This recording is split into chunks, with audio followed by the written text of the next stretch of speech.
sa pagpanglingkod na alang sa ato hamubo sa pagpaambit sa atong ebanghelyo niining adlaw nga Biyernes no. Mga igsuon, una sa tanan, may buntag ka natong tanan. Mga igsuon atong ebanghelyo niining kabuntagon, naghisgot kini sa kinabuhi ni Mateo nga usa ka kubrador sa buhis.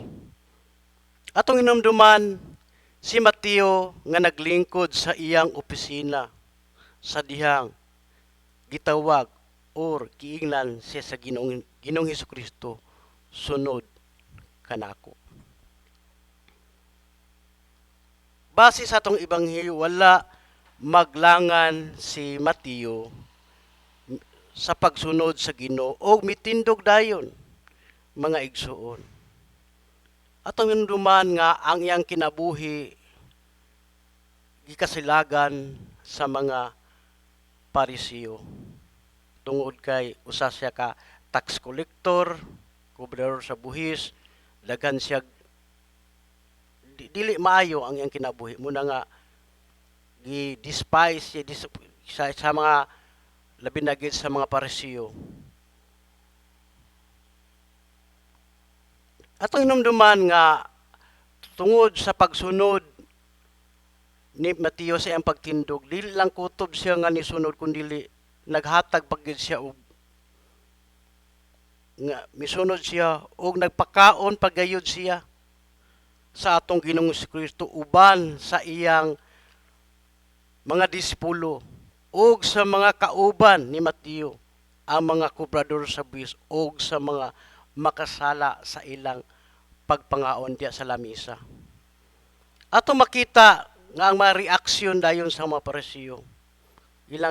Ilang giingnan ang mga disipulo unsa man na inyong magtutudlo nakigsalo man og pangaon sa mga sala. Ato makita mga igsuon nga litra por litra ang mga Parisiyo.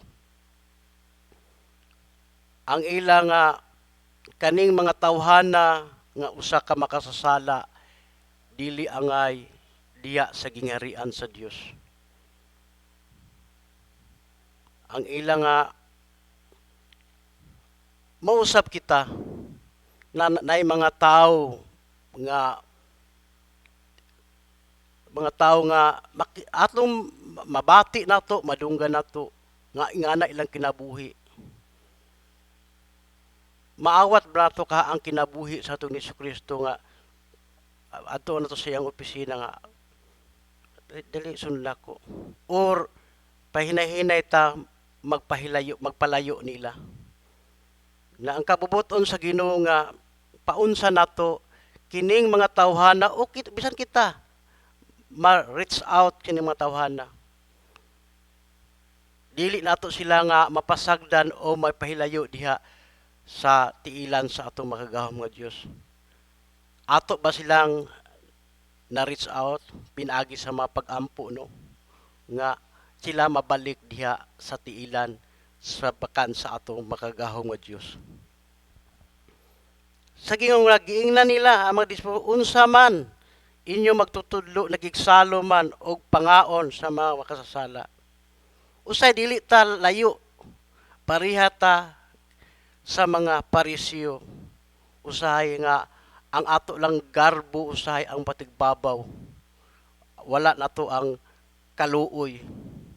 Ang gikinahanglan sa Ginoo ang kaluoy. Wala ko ani gikinahanglan ako ang kaluoy kay salad ingon ang Ginoo.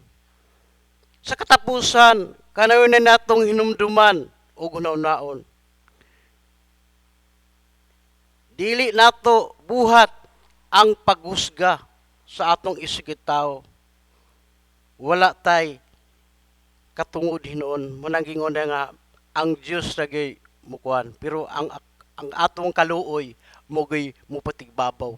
Niining pamanahona atong hinumduman diha kanunay nga ang Ginoo maluoy sa mga makasasala. Pero ang mga Parisiyo walay kaluoy sa mga makasala. Ila painhon giduot. Nining kabuntagon, gi-challenge kita. Labi na gid sa atong mapadayunon nga paglawig no. Natay mga challenges o challenge diya sa matag adlaw. Labi na ginay mga katawhan nga gisangon o gipiyal kanato sa Ginoo nga paunsa nato sila sa gingon na nga ma-reach out nato sila nga mabalik sila diha sa pagsimba, pagduol diha nga dili sila ingon nga pag makita sila sa mga alagad sa Ginoo kundi lihay-lihay ba or ang alagad ba hinuon sa Ginoo mo'y nilihay o nanasad niyong ang tawhanaw labi-labi kaungas mingon na ba ilato ning likayan ayo no dili nato trabaho ang paglikay-likay na ng mga tawhana o mismo kita dili po nila trabaho sa mga tawhan nga kita mga alagad sa Ginoo nga likayan punta nila kay inumduman nato dili tabi ta mga perpekto gisaway pag ayon nila ang Ginoo kay nakigsalo siya. Mao na nga mga igsoon nga manghinaot ko niining kabuntagon nga kita isip mga alagad nga gitawag sa Ginoo diha sa adlaw-adlaw nga atong paglawig nga ang gugma ug ang kaluoy gyoy mo patigbabaw nato no. Dili ang paghuska ug pagsilot sa atong isig ka magtotoo labi na gyud niini nga simbahan. Mao natong ebanghelyo gihang yung tanan